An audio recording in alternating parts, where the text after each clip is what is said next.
Moving in our group, she says, I'm going to push on a little further. She went about 50 to 100 yards up the trail, came back, and said, they don't want, there's something up there around the corner. And I keep getting in my head the words, please go back, please go back, please turn around, please go back, go back. What's up, Virginia? My name is Alex Koska, and I'll be your host for another episode of Odd Virginia. Now, the other day I was taking a buddy of mine to the store, and as I was pulling into the parking lot, this apparently homeless man rode up to me on a tricycle, and he stopped right at my driver's side window and said, hey man, can I get $1.50? I'm trying to get some Jim Beam. And I was like, I don't have $1.50, but here's a 10. That's all I got. And he said, you know what? While I'm going into the store, you can ride my tricycle out here in this parking lot. So that's what I did. I rode that tricycle until the man came back out. I gave him his trike back, and he told me he has 3 tricycles. And not only does he have 3 tricycles, but he said, I live right up there on the hill. I have a house there, and I've got 3 houses. And I was thinking, man, this guy's either a really rich, homeless-looking man, or he's a drunk and a liar. But he looked at me, and he saw my shirt that I was wearing. It's a shirt that says, IKNOWSQUATCH, and it has a picture of a Bigfoot walking. And he points at my shirt and he says, hey, have you ever seen one of them? And I said, no, not personally. He's like, you gotta go to Colorado. He was convinced that those things are up in Colorado. And you know what? He's right, they are. But I told him, I don't think I have to go that far. I'm pretty sure they're here in Virginia. And he looked at me like I was crazy. Now, if that guy thinks that I'm crazy, well, hell, I just might be crazy. So, I had to do the right thing and call Bigfoot researcher Rick Reles to answer the hard questions for me. And we're about to get into that interview here in just a second. But before we do, if any of you guys have seen Sasquatch in Virginia, and I'm not crazy, please send me an email at oddvirginia@protonmail.com. Because here at Odd Virginia, we're ready to believe you.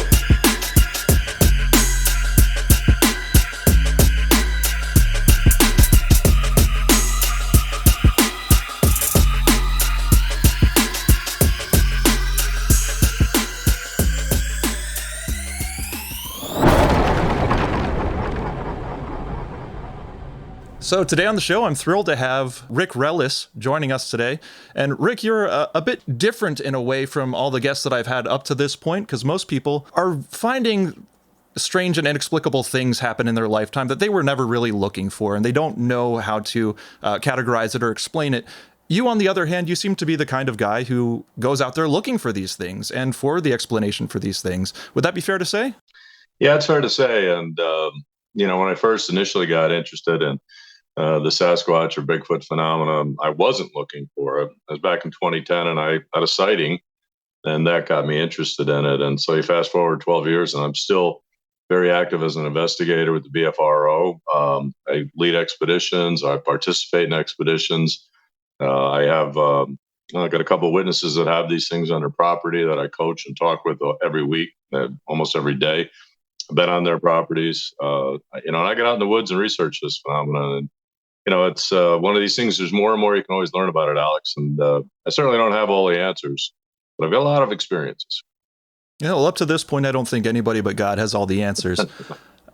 But I first found out about you here locally at the BFRO Bigfoot conference. I think it was a conference, convention. It's all sort of the same thing. Right.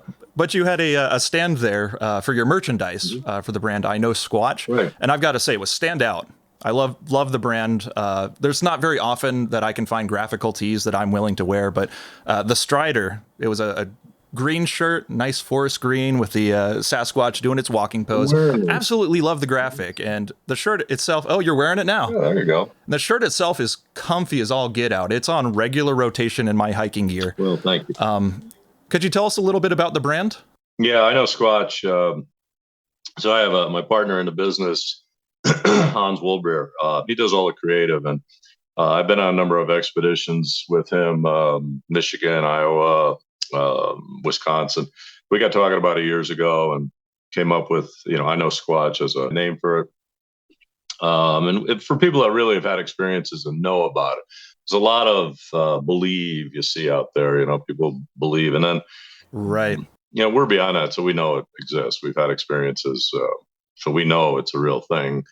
So that's where I know Squatch came from, because it's for the knowers. So one of the things that we've trademarked is knowing is better than believing. So that's one of our lines, our taglines. But we do all our own original artwork too, because we look at a lot of the silhouettes that are out there. It's the same one all the time. You see this two-dimensional black silhouette of a Bigfoot standing sideways, and we all know what it looks like, and it's overused, and it's in an awful lot of stuff. And then they slap any type of moniker on it or any type of saying on it. The adventure begins is kind of nonsense. So we do our own. I mean, we do our own artwork, and the artwork, whether it's a strider, thank you for bringing that up, or that's what we call them, or we have one that's peeking around a tree. You can see the Bigfoot looking around a tree. That really came from witness reports. We get hunters that report that all the time. And I've talked to a lot of hunters and BFRO investigators that have had that. We're out in the woods and, maybe in a deer stand, and all of a sudden they felt something, felt a presence, felt like they were being watched, and then saw one of these things peeking around a tree. So looking around a tree is a common way that Bigfoots are seen. They all of a sudden they're there and they're checking, the hunter or the person out. So that's where that came from. And we've trademarked our artwork. It's all original, and that's what we put on our merchandise. We have an Etsy store. We go to different conferences. We'll be at one this weekend in Salem, Virginia, and we try to get out to 6 or 8 conferences a year. I think we had 2 more after that, one in South Carolina, and then we're at Crypticon in Lexington. Okay. And so we'll be at 3 more this year, and then we're always introducing new merchandise, new looks, that sort of thing. And we've been fortunate enough to be able to get some trademarks on our designs. We own I know Squatch, knowing is better than believing, and believe it or not, we use on a lot of our stuff now too, the term whoop, WHOOP. So we own whoop. We own that. I've seen a lot of that on the merchandise. Sorry to interrupt you there, but I was just scrolling through the Etsy shop last night. Lots of very sporty looking hats, very cool designs there, and t-shirts, and I believe also stickers were sort of the mainstays on the shop. Yeah. And if anybody wants to see any of that on Etsy, you can go to IKNOWSQUATCH, or if you're in the area, Salem, Virginia, that will be Saturday, September 24th? Yes, this Saturday. Okay, there's the Bigfoot and Friends. It's another kind of conference panelist sort of thing. There are a lot of good presenters there. I know Lyle Blackburn, who's a pretty big name, is going to be the headline speaker. Our local homeboy, Daniel Benoit, is going to be there speaking as well. And there's going to be a slew of others, as well as you're going to have a booth set up there and a lot of other vendors. It should be a lot of fun, and tickets are only $10, so definitely be worth checking out if you're in the Salem, Virginia area, and are free, which would be tomorrow as the date of this uploading. Mm-hmm. So definitely check that out. That's Bigfoot and Friends in Salem, Virginia. Type it in Google. You'll find it real easy. We'll be at that. And actually, IKNOW, Daniel's got a conference next spring, and I'm going to be one of the speakers at that, too. I think it's in May or June, so I'll be at that. Excellent. All right. Yeah, I'll have to keep my schedule clear for that, and we'll be on the lookout for any announcements. I'm subscribed to his YouTube channel, so I tend to be able to see those things when they pop up. Cool. But when I was at the last IKNOW conference that I saw you at, I overheard that you had Class A Sasquatch sightings. Now, that's a BFRO classification system, correct? Correct. It is. A lot of times I'll go on expeditions and I'll talk about that and the differences between A, B, and C. And I give a lot of credit to Matt Moneymaker and the BFRO for putting this together, and really for having the premier database online. I'm one of between 200 and 300 investigators in the country who talk to witnesses and try to get out to the property, vet out these reports, and make sense out of these things. If it is really a Sasquatch experience, a lot of times we provide a real value in talking with the witness about what went on. And, we look for behavioral characteristics that are consistent, look for commonality in all of it. And one of the ways that we can discern is Class A, Class B, and Class C. Class A really means that the witness knows the difference, knows in what they saw was not a human. It was not a bear, say, a bear standing up, that sort of thing. Sometimes it could be, size-wise, scale-wise, like a moose, but knows it wasn't on four legs, knows it was, standing up, moving in a unique fashion, different movement than maybe, a human, much bigger in scale, saw the discerning characteristics or features, and that's a Class A. So very clear sighting, we would say. Very clear sighting, knows, what they can relate color, scale, facial characteristics on the hair, the movement, the arm length, all those types of things we look for, and that's in a Class A. Class B is one off of that, and a really good footprint, a really good audio clip. We'll put those in Class B because that's evidence. It's evidence you can get. You have an audio clip of a Bigfoot making a whoop sound or knocks or a howl. And you can look at it in Audacity and you can measure it up against other, animals, humans, and know that it's a different, it shows up on Audacity, say, in a different level, different characteristics when you see the sound and the imagery of it. And a cast footprint, you can see the toes or the dermal ridges, that sort of thing. You have evidence in either of those that are good, solid evidence. You have not seen the creature, not had a one-on-one witness experience that way, but you know what it is. And then really Class C is, I always say, like a relatable story. If you saw a newspaper clipping, newspaper from years ago, and it talked about a farmer saw an ape-like creature cross its property or something. Well, that's been related to. It's a story that's been passed down and maybe has foundation in a witness experience. But at this point, it's usable. It's good evidence. Why would a farmer make that up? But and I use that because that's a relatable. You do see that kind of thing. But it's a story about a witness encounter with a wood booger, a boogeyman, or that sort of thing years ago, and it's been passed down. But there are details to it that do make some sense. That's a kind of a Class C. Okay, yeah, that definitely lays it out there for everybody, because I didn't even know that myself. But Rick, you've been around a good number of expeditions up and down the East Coast, right? Yeah, a lot in the South. I did a lot in the Midwest too. I lived up there for a while, so got around a few states up there. Last 4 or 5 years, I located down in this. I'm in Western North Carolina, and done a lot of them in this part of the world. North Georgia, the mountains of South Carolina, a lot of area down here in North Carolina. Really, the Smokies, Tennessee, Smokies, Blue Ridge Mountains, all Appalachians, all through there. Okay, so what the listeners of this show, I'm sure, are wondering is, are there Sasquatch in Virginia?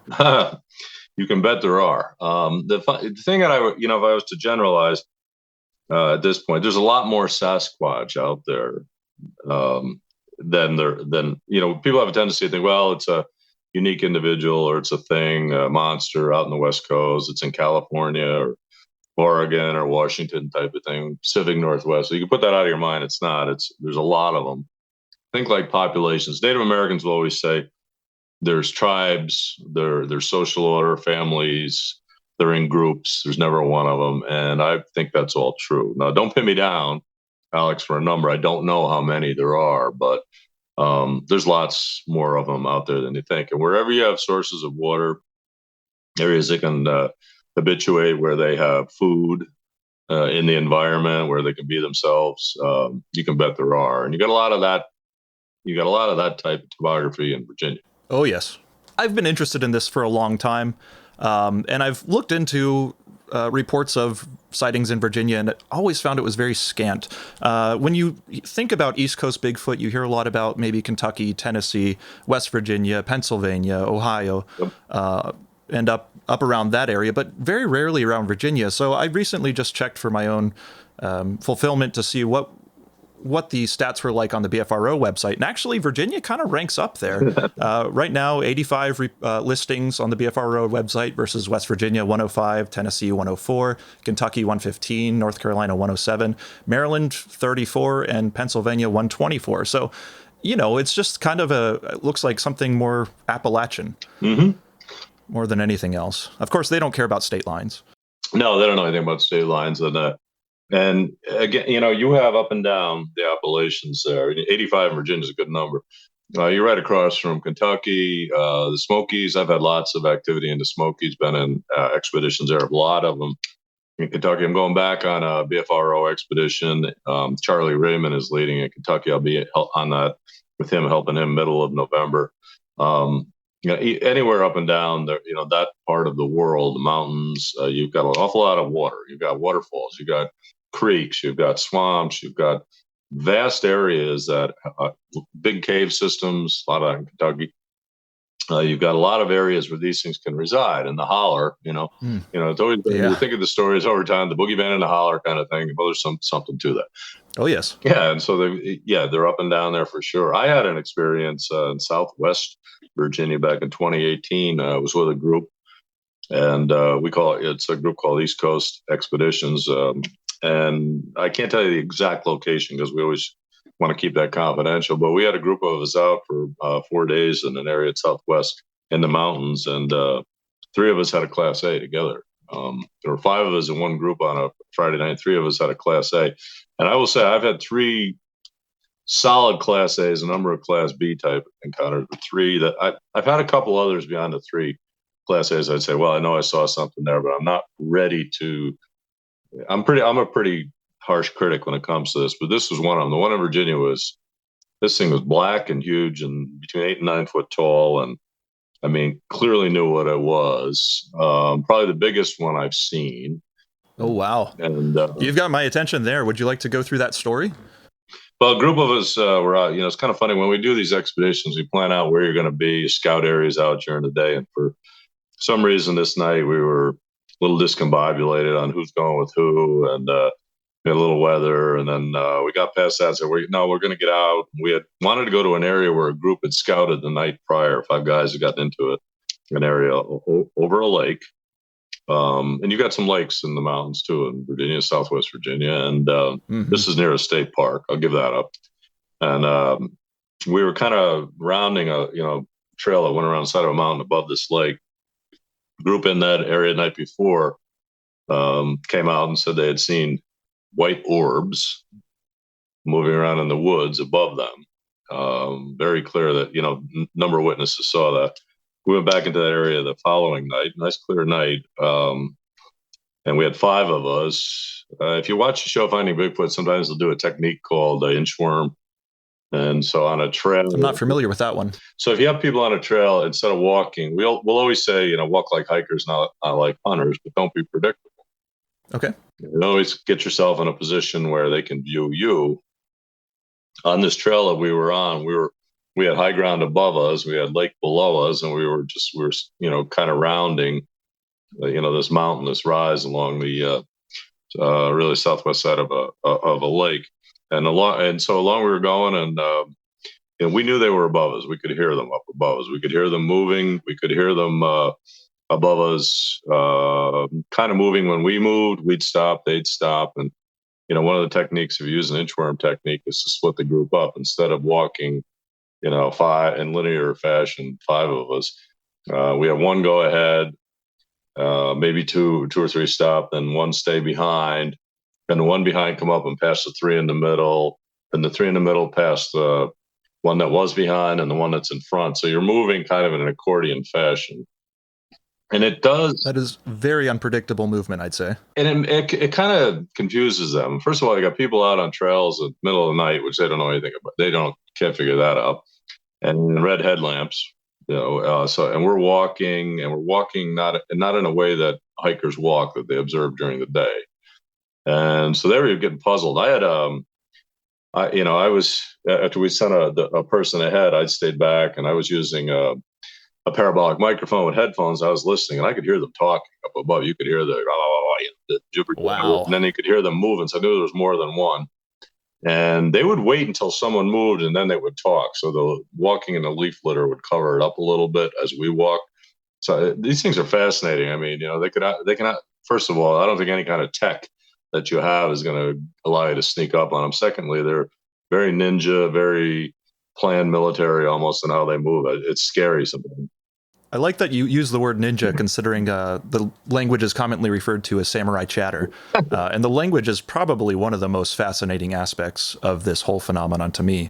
Yeah, and I've heard it a number of times. Most recently, late last fall, I was scouting in South Carolina, and it was about 1:30 in the morning. I was there; it was cold, and I could hear two of them talking to each other in the woods. And we had people deployed in different spots, but I mean, I could hear them. And boy, when sometimes when they talk, that chatter, it almost sounds like they're puzzled. They're trying to figure things out, or they're a little bit angry, and then it's inquisitive. If you just listen to the phonetics of it, it warbles, it chirps, it goes up and down. It's fascinating. It's not. I won't say it's disarming and it's scary, but it's okay to listen to it and then talk to them and say, "Who's there? I know you're there." But you can hear it when they talk between each other. I've heard females talk to each other, males. It's you can hear them convert. There's a conversation going on. So it is not just a solitary animal walking along. If you ever see a fox, you hear a fox in the woods by itself, it'll make all kinds of crazy noises walking solo. That's not what I'm talking about. Oh, yes. I'm talking about, this is discourse. They're talking among each other. So anyway. Do you think any of them, like humans, do just mutter to themselves? Yeah, I think they talk with each other, which brings up, why do they knock? Then why do they whoop? I can't answer all that, Maybe they have a protocol for different situations. Who knows? But they do all of those types of things, and they do talk with each other. So it is a fascinating thing. Anyway, back to the story in southwestern Virginia. I could hear some of that in the parabolic. At one point, so we inchwormed along this trail for a while. At one point, we got to an area where we had two behind, one ahead, and I was with another gentleman. We caught up with a woman that was with us, and the three of us kind of got together. Fourth was coming up, so as the accordion was starting to bunch up, we're coming along. We were looking up into a ravine, a vast ravine above us, and the woman who was in our group says, "I just saw something." And she spoke. It just came down the left side of the ravine. I was wrapping up my parabolic, and I turned and I looked, and I saw it, and it tree hopped. It was probably about 50 yards up, and it tree hopped from the left side of the ravine, right across the middle of the ravine. And we saw we could see it activate the muscles, the arms and the legs move. It looked like a football player hitting a hole. And huge, I mean, massive, huge, black, powerful, hunched over, easy. I've had to guess 600-700 pounds. So one of the gentlemen in our group had a recorder, and we have the recording of us all seeing it. And you can hear later us talking about it and describing it. He did a drawing of what it was, which is best practice next day too. And clearly you could see that movement. You could see those arms like it was running. It made arm movements like it was running, and like pumped those arms. It was so, she saw it come down the ravine on the left. We all saw it standing at the tree, observing us. Then it broke and went across the ravine in front of us, which was clear. We went back the next day and to investigate, and we put our tallest guy we had in the group was about 6'4", up there where it was, and this thing was easily chest, shoulders, head bigger than him. So wow. That's how. So we got some scale next day. We know it was easy 8 foot. I'd say maybe 9, but just a massive black thing. You wake up the next day after you have an experience like that. You say, what stuck with you? What made an impression? For me, it was how powerful it was. Number one. Number two, how big it was. And the third thing is, how could anything that big move that fast? Absolutely. And so, but clearly, and silently, correct? Yeah, and yeah. Was it fairly quiet? It was. I mean, so we were talking ninja. The movements on it. I mean, it went across. I mean, we saw it move across. It took several steps going across. I mean, it wasn't like a one shot, a jump. It went across the span of ground there. That was pretty big tree from the left across the open and up to another tree. And it was still up there, and scared the snot out of us. I will be honest with you, after that, we knew it was still up there. We started to move up the trail a little bit, and I got zapped, which is something we talk about with these things where if they don't want you in an area, you get that fight or flight feeling that it comes in different. I had like a heaviness. It felt like something was an unbearable weight on my shoulders. I couldn't move. Like a backpack full of bricks. Yeah, and I said, I can't go. And I stood there. Woman in our group, she says, I'm going to push on a little further. She went about 50 to 100 yards up the trail, came back. and said, there's something up there around the corner. And I keep getting in my head the words, please go back, please go back, please turn around, please go back. And all we could think we investigated the next day. There's an awful lot of mountain laurel in there that went down a ravine on the other side of the hill down to the water. Maybe there was a family, maybe there was a group that was accessing the lake at night. Maybe as we were proceeding back in there, we had traversed easily a half, 3/4 of a mile. Maybe our read on this is we had some juveniles above that were kind of paralleling us as we were going in and talking with each other. Maybe, they didn't throw anything at us to try and get us out of there, but they got a little panicked. Maybe they went and got, the type A, the leader of the group, but that's who came down the ravine. The big black one came down after us, and that definitely zapped us. They're looking for the one who's brave enough to show himself to you. And that scared us pretty good. And, so I bet we got out of there. That heavy feeling too, that hung on me. I mean, a couple of us had it. I had it probably worse, but I mean, that hangs on like 20 minutes until you get rid of it. So, no, anyway, Class A encounter, Southwest Virginia. You've got, your question about, are they in Virginia? Yes, they are in Virginia. You've got them.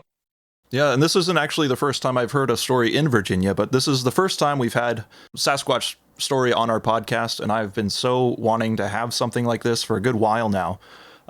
So thank you for coming on and sharing that. I hope everybody gets a rise and starts to, well, maybe not go out there and look for these things, because, somebody like me, a mushroom hunter, I'm just a hiker, backpacker. I like to go look for mushrooms. May not know exactly what to do in the instance that you do happen to find one of these things. So for someone like me, coming from someone like you who actually has experience in the subject, let's say worst case scenario, I'm out, camping somewhere remote, and I've got my camp set up, and I start to hear something maybe sounding large and bipedal, stalking the camp, perhaps throwing things into the camp when it's dark, maybe even setting foot in after I've gone to bed in my tent. And, it paralyzes me with fear. I don't know what to do. What would be a good course of action in your opinion? Well, if you're primitive camping and you're in a spot where people don't normally camp, all right, I'll try to break this into a couple. If you're primitive camping, you just pick a place. You're out hiking. You backpacked in with a tent. You're by yourself or with someone else, and you set up camp in a spot where no one camps. Okay, just find a clearing. You're up on a rock ledge or something, and you set up. And there's no evidence that other campers have been there. There's no, fire ring, no area that's been tented, etc. And then, as you described, all of a sudden they're there, and it's night, and they're throwing things, circling you. You get the feeling that you should be out of there. That's probably going to be a long night, and if you can get out of there safely, I would. It's basically what they're telling you is this is our area. Now, maybe they have a family unit there. Maybe let's say I believe they habituate in swamps or use water ponds in the woods, that sort of thing, as a basis. They need water. Yeah. And they use that as a home base. And if they don't want you there because maybe they hunt in the area, they follow deer paths, they follow food. They feel you're a threat or you're an infringement on them. You basically showed up and pitched a tent in their living room. Mm-hmm. And now it's midnight and they don't want you there. They're going to let you know. I would say if you can get out of there safely, get out. If you can't, you're going to have a long night. Best thing you can do is just talk to them. Say, look, we mean no harm. I think they understand intent. There's a lot of debate whether they understand English or not. I know some folks who think they do. Yeah. But I think you got to talk to them. Don't antagonize them. I wouldn't. You have a gun and you start firing off in the woods. I don't think that's good. That's not going to keep them away. But I think you got to let them know, hey, we didn't intend to infringe upon your property. We're just here in the woods, and we don't mean any harm. We'll be out of here in the morning, and things can calm down. If it doesn't, you may have to leave. But you don't get into you can't out tech them. You're not gonna. No amount of tech is gonna help you, give you an advantage. The other thing I would do all night, if you can, if you got enough lighting, I'd keep it on. I'd keep a fire going if you got to stay there all night, that sort of thing. But you got to keep talking to them, and things will calm down if they understand that. But if you got to get out of there, get out. If you've got some, there's good people and there's people that aren't so good in the world. I think it's the same with Bigfoot. You get in a situation where they're antagonistic and there's no real reason. And let's say you're at a state park campsite that's semi-remote, and they come around and they're being mischievous or going in your coolers, or they're throwing rocks and hitting your car and poking on your tent and all of that thing. You got a right to be there, and they know that that's human property kind of thing. I think these things have a great sense of, this side of the fence is yours, this side of the forest is mine kind of thing. Yeah. I know that from habituation sites with folks too. I mean, they have this sense of symmetry, equality. That's yours, this is mine, that's okay. And they should know that, because people camp in that spot all the time. But if they're coming around just being mischievous, I think you got to really scold them. It sounds crazy, but you got to yell at them in the woods. Say, all right, that's enough of that. We're just staying here for the night. We mean nothing. We're camping. We're here. Knock it off, kind of thing. Yeah, like they're just naughty children. Yeah, and I've blown horns at them, air horns at them. Get out of here, get away, and then they'll back off. But typically what you get with that kind of behavior, that's just the kids. That's the juveniles. They're just being mischievous. Maybe it's for them a rite of passage. I'll go get some food out of the cooler and bring it back. Haha, look what I did. Mm-hmm. Sometimes they're playful and they'll come around and they said stick glyphs outside your tent. Or I know a guy who was tenting, and they came and took all the stakes out of his tent. Oh, that's hilarious. He had all his guidelines out, and he had it all staked, and they pulled them all up one night. I was on one of these expeditions out in Colorado years ago, and we had a group, and they were remote camping, and there's three of them. The guys had a tent, and all of a sudden they're back to the groove. What's up? They won't stop poking us. They keep poking our feet. And they're just poking, or putting big hands on the side of the tent, just trying to see how much they can get away with, really. Right. They're just goofing on you and all that kind of thing. So, that kind of behavior, when they they do get playful sometimes, that's okay. That doesn't bother me too much. Again, you got to give them respect. The Native Americans will always say, respect these creatures. And, you get what you give. And I firmly believe, I know these things exist. Okay. So I'm well past all that. Right. Years and years ago, I was, why do we have an undiscovered ape in North America? How many are there? A handful of them? No. I know there's lots of them. I know they have human characteristics. They have some paranormal characteristics. They do things that we can't explain physically, other things you can. But if you treat them with respect, like Native Americans always said, you kind of get that back. And they've spent much more time with these creatures than we have here. So I imagine their wisdom is much deeper on the subject than ours is. Be good advice to take. Yeah, I think it's deeper, and I think you're right. They if you read a lot of it, they talk about trading with them years ago. They maybe warred with them. They had different times of the year. They would almost not, I don't want to say game with them, but they would have challenges with them. Some of them, and the Native Americans talk about this very openly. I was in British Columbia a few years ago on an expedition with a group, private one. We were talking to the Chehalis Indians, Native Americans up in that area, in an area. Well, actually, it was at a place called Sasquatch Inn. But they were telling us about where they knew exactly near Harris Lake. That's very famous. That area has always had activity over the years, but they knew exactly where they were. They're over on. They told us exactly the northeast side of the lake. They're over there, and we were there in August. And they said they just got done. The females giving birth, because all through the June into July months, they could hear them screaming, the females screaming, and they were giving birth, and that's where they are. That's where they. I mean, they talk about it so matter of factly. Oh wow. So here, every time there's a Bigfoot story, on the news, it's a big joke, ha ha ha, and all that kind of stuff. It's kind of the media's way of dealing with it. I don't know if there's a government edict or not, but we're going to treat this like it's a big joke. It's a clown, or somebody's nuts and saw one of these things. But it is a real thing. Yeah, I don't think the government knows what to do with it. I don't know if the military does. I don't know. And British Columbia is a very, very interesting place when it comes to a lot of these sorts of things. I tune in quite often to Hammerson Peters and Steve Isdall, and they just talk about British Columbia, the Chehalis Indians, and a lot of the stuff that goes on up there. It's so fascinating, way too much for us to get into in one podcast, but I'd certainly recommend looking into it if anybody's interested. Yeah, and there's some good good books on it too. I think one is called Rain Coast Bigfoot, I think. Great book to read on, and it talks about all up and down the coast. I mean, they talk about them routinely over the years up and down the coast, you know, and what is there that's there? A lot of water, a lot of fish, a lot of food, you know, and so get back to those elements. You know, if you can find an area where they can live and, you know, in their own groupings, peace and harmony, I think they're fine. Oh, yeah. So you had mentioned earlier about the paranormal aspects of the phenomenon. Is there any of this stuff that you have witnessed personally? You did mention the floating orbs earlier on in the show. Yeah, where do I start? So okay, really, I always tell people to read Tom Powell's books because you know Tom Powell speaks about this. He'll say, you know, you have physical evidence on one side, you know, paranormal on the other. It's all evidence. You know, don't discount one whole sheet. It's all evidence.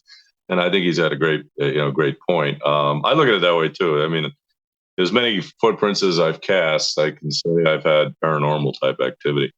The good thing is we've got, you know, just like with ghost hunting, you've got with equipment, you can detect some of this stuff you couldn't years ago. That does not mean I said you can't out-tech them. You can't. You're not going to trick these things.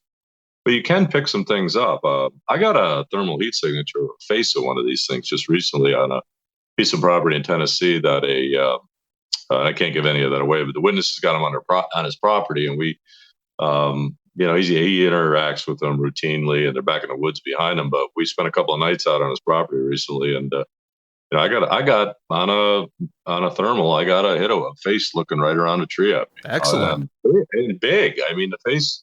This thing is, you know, way bigger than a basketball. It's huge. Now, how much detail do you get on a thermal image? You know, it depends. I'm a fan of thermal. You know, you mentioned equipment and expeditions to me. We were back for, I think, and talking about some of this before, what makes for a good expedition or what do you use. But I'm more a fan of, you know, thermal FLIRs and things like that as opposed to night vision. You know, night vision throws off IR. I'm sure the military's got, you know, Gen 3, Gen 4, Gen 5. That's good. But, you know, the stuff we have that throws off an IR pattern, I think that just screws up the whole deal for you. You know, they're going to see it. That's it. But I think so as well. Thermal, you know, you can get stuff on thermal. I've Georgia once I got one, you know, kind of peeking around a tree. But this one I got recently was a large face, and we had other. I always look for other corroborating evidence, but you know, right after that, within 10 minutes, almost like it was mad that I got an image of it. We were sitting at the back of this guy's property. This thing went crazy and started stomping around, shaking all the trees in the woods and moving and stomping all over the place. So we knew it was there before. I got an image of it, and then it overtly gave itself up. You know what I mean? It went stomping away. So we knew it was there. And and we recorded all that. So, you know, the thing was there. So I love when you get, you know, images of things, or even if you have paranormal, an experience of something, and then maybe a rock gets thrown at you or something. You see an orb in the woods, and a rock comes from where the orb was, kind of thing. I like it when you get more than one. You get some physical evidence goes along with something paranormal. But speaking of the orbs, I mentioned that before. I had a couple of years, I saw none of that. 3 times this year on expeditions now, I've seen a white orb move through the woods trailing a group I was with. You know, and you know, I've seen these things from the size of like a headlight or a softball, even up to, you know, soccer ball or so. But almost like it has intelligence moving through the woods, following us for, you know, 5, 6, 7, 8 seconds. And then it kind of goes out. It's almost like you're watching. They know you're looking at it, and it goes away. I can't figure out what that is. I don't know how they do it. You know, I've talked to locals who tell me it's Cherokee spirits or that kind of thing, and I think there's something to that. But I don't understand what this is. I've seen orbs with intelligent behavior around Bigfoot activity for years and years, and I don't know what it is. There's certainly a good number of cultures, maybe almost universally, cultures have these floating glowing orbs in their mythologies, all with different explanations. So we can't really pinpoint it down to exactly what that is, but it's certainly a thing. Like, there's no denying that. Yeah, it's a thing, and it's energy, and why it's there all of a sudden, I don't know. You know, is it looking at us? Is it relaying back to them? Is it like a periscope that, you know, they can look around a trail, around a bend or something? I don't know. I can't figure it out, but it happens. It happens around them. I observed one once on and off for 20 minutes, and it was there and moving. I've seen them up high above tree lines. I've seen them in canyons up above the top of the canyon moving around. Is it a UAP? Used to be UFO. I don't know that it's that. Well, I It's think not by big enough. definition, it would be a UAP. It's just an unidentified thing in the sky or the air. Yes. Yeah. But it almost seems like it's when you have Bigfoot activity at times, they will generate one. It's not like you see 3 or 4 of them in a cluster or 10 of them. It's one, and it's following you or it's descending in the woods toward you to check you out. That's been my experience with it.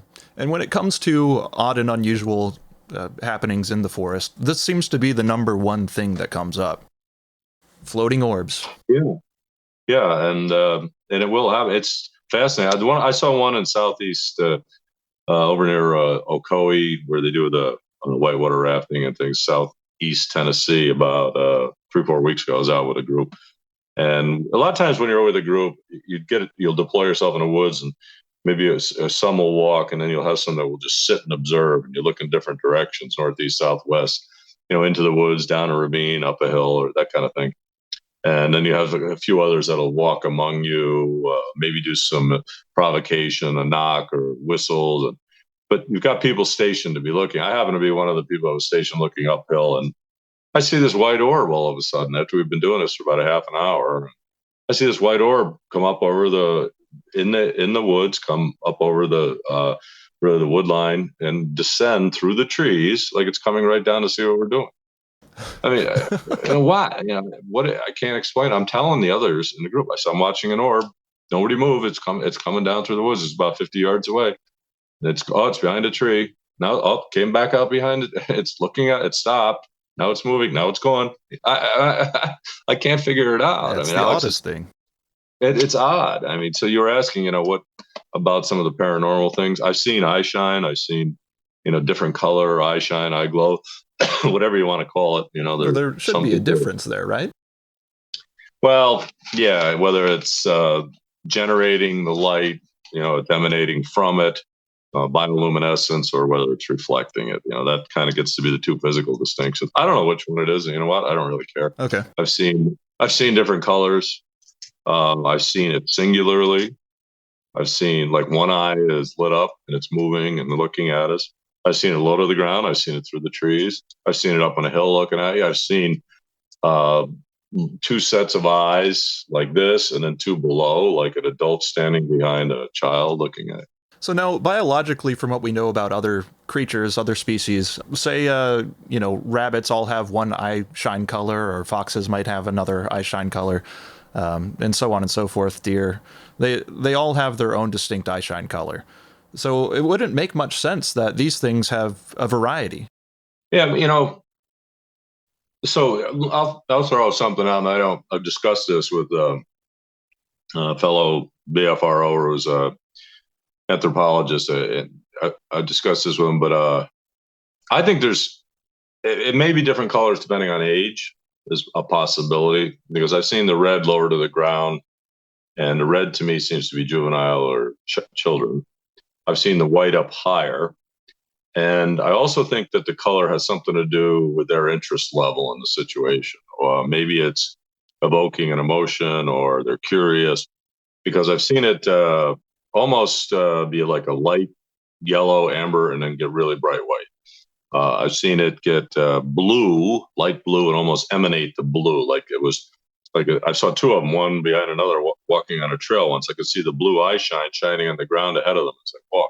Wow. Almost like we'd use a flashlight. No, that's not the first time I've heard that, but it kind of sounds like it's a mood ring. Really? I might use that. That's a good one. But that conveys that, that's spot on. And that's where I'm going with it. And I have no evidence for this. Again, we're just talking. But there's differences to it. And then sometimes there's regional. Up in Iowa, I was on some expeditions 3 years in a row that we'd see blue eye shine. I haven't seen blue anywhere else.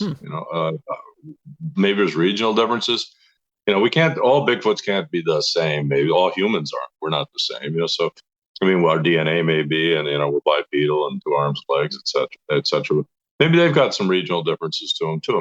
Maybe it helps them navigate nature. Maybe there's different types. It would make sense if you compare something like the Florida key deer to, the black-tailed deer up in Washington. Right. So, and I think, there's size differences. You get down to Florida, and I've been in Mayaca State Park down there looking for these things. Had some activity very early in the morning once down there. But they're smaller down there. They seem to be like 6 foot tall. And then you get up into Canada and Alaska, there's 10, 11, 12 footers. I've been on expeditions, though. I will say this. I was on one in Tennessee about a year and a half ago where because we break into groups, and one group of 3 had some kind of scary encounters, but they saw 3 of them. And the smallest one was 10 foot. So, the smallest one. The smallest. Oh my God. So they were very adamant that the largest one was in the 14-foot range. Okay. Yeah, that's pushing some of the largest you'd ever hear about. Well, and the guy that, and you always say, well, are they crazy? Or are they delusional? Well, no, the 2 of the 3 saw it, and the one guy is ex-military and very detailed. And do I believe them? I don't know. They all had the same story. I more went on that night. But yeah, who knows? What? Maybe they are different sizes. Maybe there's small ones. Maybe there's tall ones. I don't know. I saw one once in Wisconsin, an area I used to go to and leave apples all the time, and research in this area all the time. I'd go in pretty much weekly. I was coming out to the trailhead, and I had left apples in back, and I saw a stick structure that wasn't there near this trailhead the week before, and I got my camera, got out, took a picture, and looked down the trail. I had come about 75 yards down the trail where it split and forked. I watched a 4-foot tall, brown, bipedal, small flash of a creature run from one fork across the mouth of the fork and across into the other one. And as it ran, I could see the little legs moving. It phased out. It went from like I would say beginning translucent brownish black to nothing, just like smoke was going. Now, I can't explain that. I don't know what it is. I saw it. I wasn't looking for it. I did see it. And I can't explain. Was that a juvenile? Why was it 4 foot tall? I don't know. Yeah, well, I've heard that attributed to a lot of different things. And of course, people can speculate all day whether they have some sort of technology, which I think is very unlikely, or whether they have some sort of innate supernatural power or some ability in order, extrasensory ability in order to influence the minds of those who are observing. We can't really tell. The science is out on a lot of things in this subject, and the best we can do is just basically what you're doing. Keep on going out, observing, making hypotheses, testing them.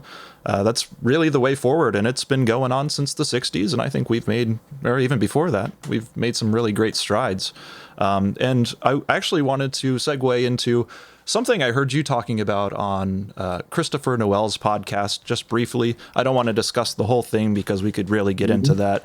I'll link that podcast in the show notes here, but this goes right hand in hand with what we've been talking about, especially as far as techniques used on expeditions in order to see what these things are capable of.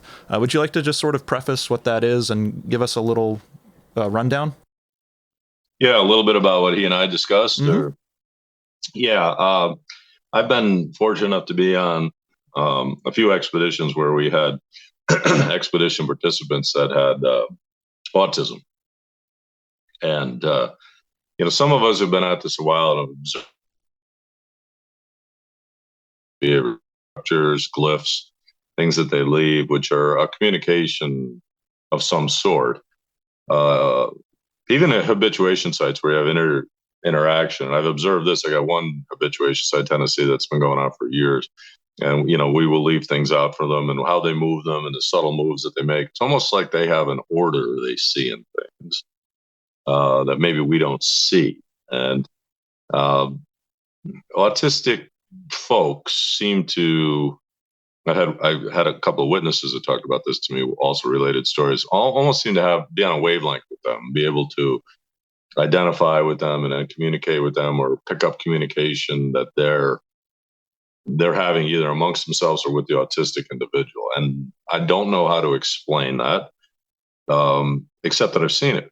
I was on one with autistic gentleman that was telling it. We had them around us. We were in an area, it was in northeast Iowa, and we had them around us. and I had a group of about 6 or 8 of us, and they were making noises back and forth across us in a valley.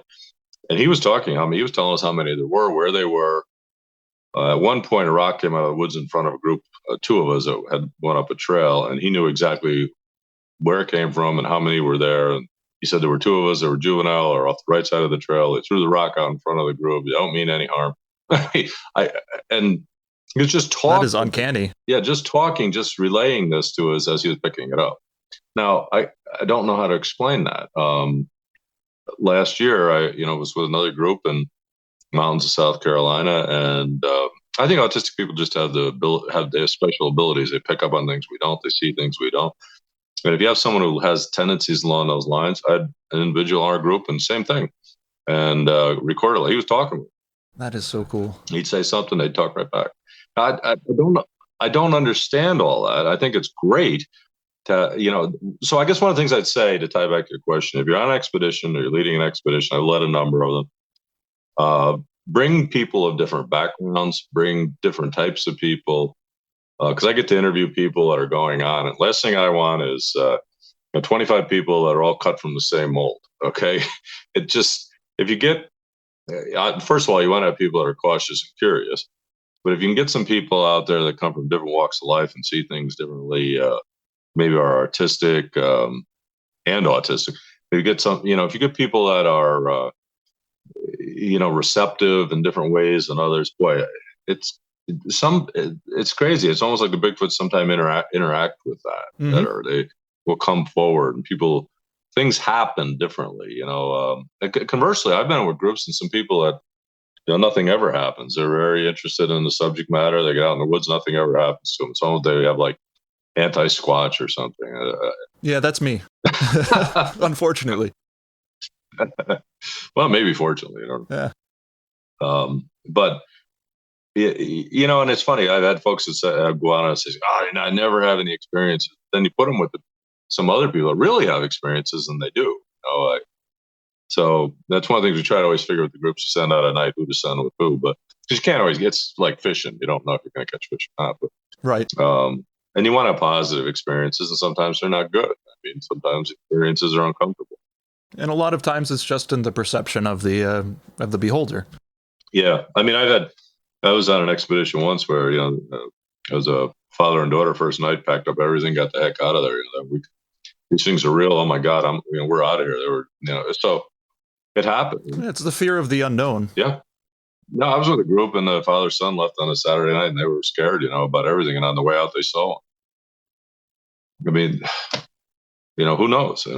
When these things are going to appear, why they're going to appear, why they're there. But it is it's like a gift that keeps on giving. If you're fascinated with it, you're interested in with it, you're cautious, you're curious, you get out, you give them some respect.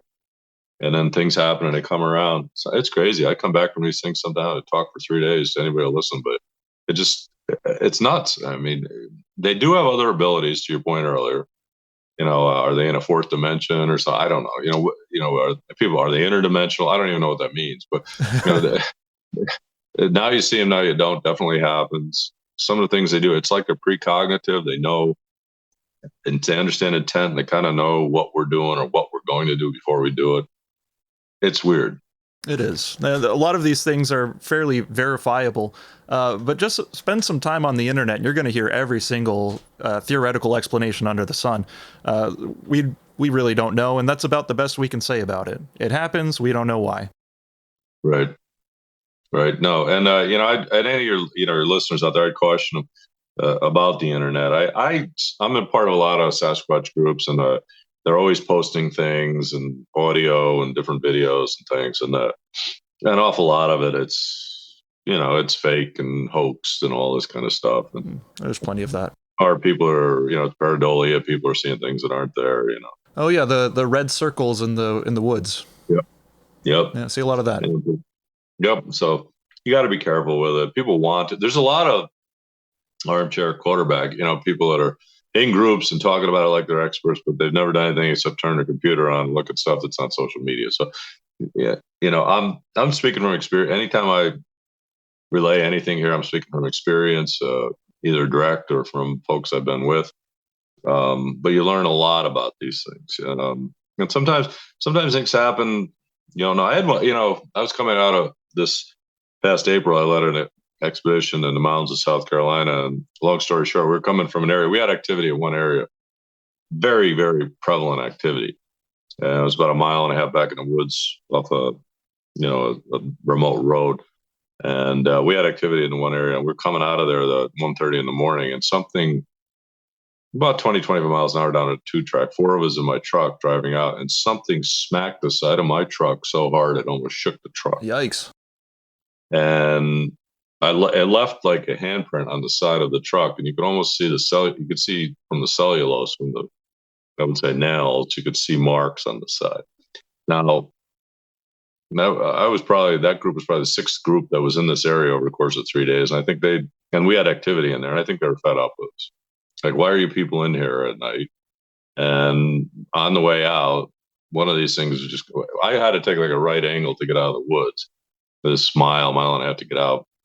And I think they had us off at the pass on the way, and I made the turn, the elbow, to head out toward the road. And I had 25 miles, all of a sudden, pow, something smacked the passenger door of my vehicle.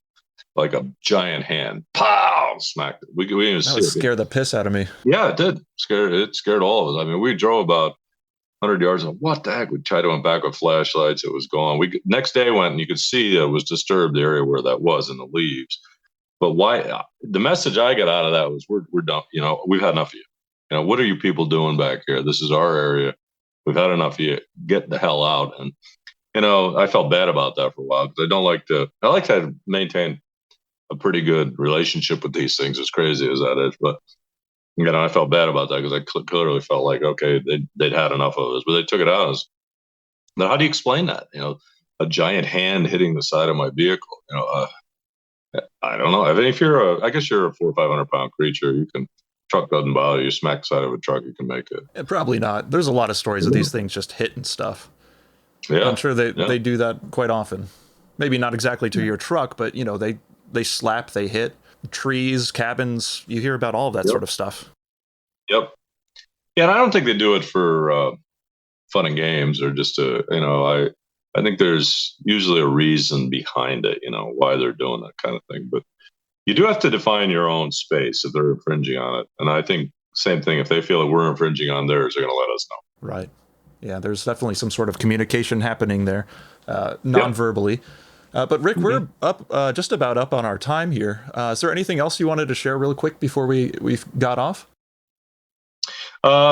Looking forward to the event this Saturday, being there. Lyle Blackburn speaks a lot about witness encounters he's investigated, Louisiana, Texas, Arkansas, places like that.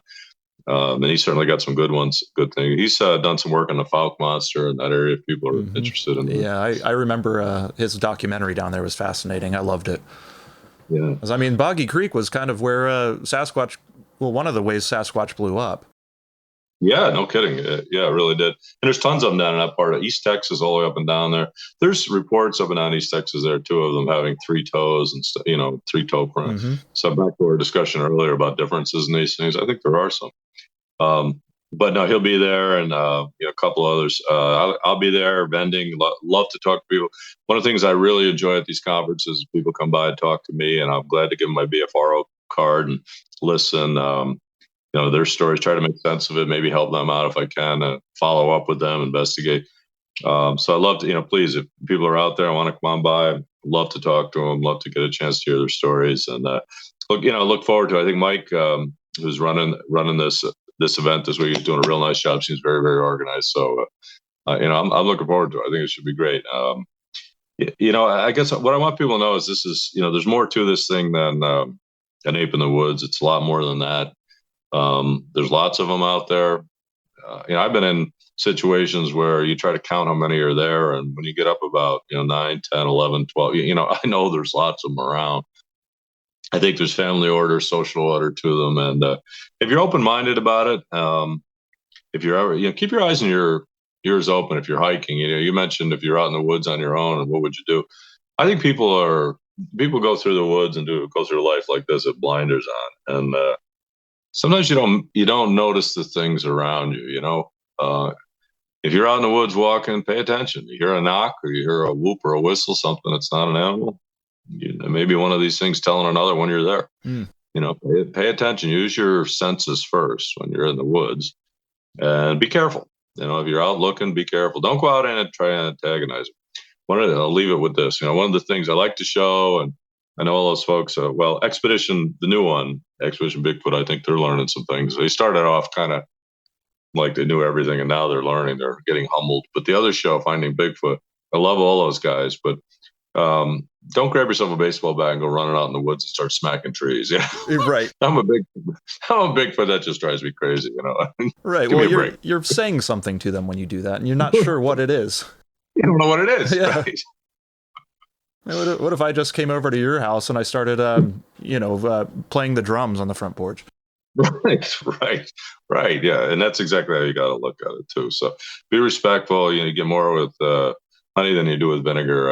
I've had more experiences getting out in spots in the woods and just sitting and maybe talking a little bit, playing music. They come around. If they're curious and they're going to come around. They are very curious creatures that want to know what you're there for. And some of my best experiences have simply been by, doing that kind of thing. Excellent. Well, it's been a pleasure talking to you tonight, Rick. And can't wait to see you this weekend at Bigfoot and Friends in Salem, Virginia. Everybody look out for the IKNOWSQUATCH booth and say hey to Rick. Yeah, I'd love to see you. I'd love to talk to you. Thanks for having me, Alex. I enjoyed being on your podcast with you, Odd Virginia. And, good luck with the future of the podcast. Look forward to seeing you again, whether it's this weekend or in the spring when I come up to talk. Well, thank you very much. Have a good night. All right, be good. Bye. That's the sound of the beast.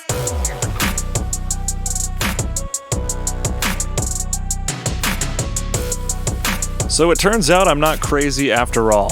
Sasquatch do indeed exist in Virginia. Ha! Take that, 3-house owning homeless man. I'm not crazy, in your face. Yeah, well, all that aside, I really want to thank Rick for coming out and telling his stories. And he's got a lot more to share, so if you liked listening to Rick, once again, I'm going to have a link in the show notes for his interview on Christopher Noel's podcast. I don't remember the name of the podcast, but Christopher's YouTube channel is called Impossible Visits, and he is also a Bigfoot researcher, so hearing them talk together is quite a delight. And you can hear Rick in a lot of other different podcasts. Search his name up on the YouTubes.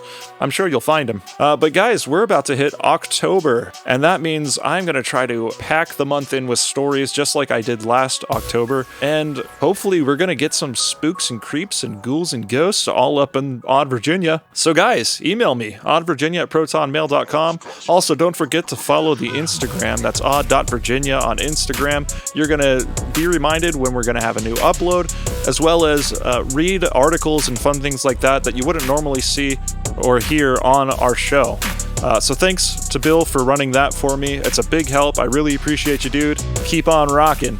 And like Rick said, this topic that we just talked about, we're way past belief.